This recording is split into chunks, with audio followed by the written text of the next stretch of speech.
రాష్ట్ర పంచాయతీరాజ్ గ్రామీణాభివృద్ధి సంస్థ శ్రీ శిశు సంక్షేమ శాఖ మంత్రి దాసరి అనసూయ కుటుంబ సమేతంగా రామప్ప ఆలయాన్ని దర్శించుకున్నారు.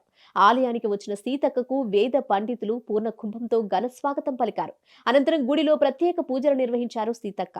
తన సొంత నియోజకవర్గమైనటువంటి ములుగు జిల్లా వెంకటాపూర్ మండలం పాలంపేటలోని ప్రసిద్ధ రామప్ప శ్రీ రామలింగేశ్వర స్వామి ఆలయ దర్శనానంతరం పండితులు మంత్రిని సాలువాతో ఘనంగా సత్కరించారు. తిరుగు ప్రయాణంలో సీతక్కకు స్థానిక పాఠశాల విద్యార్థులు ఘన స్వాగతం పలికారు. స్వాగతం పలికిన విద్యార్థులని మంత్రి ఆత్మీయంగా పలకరించారు.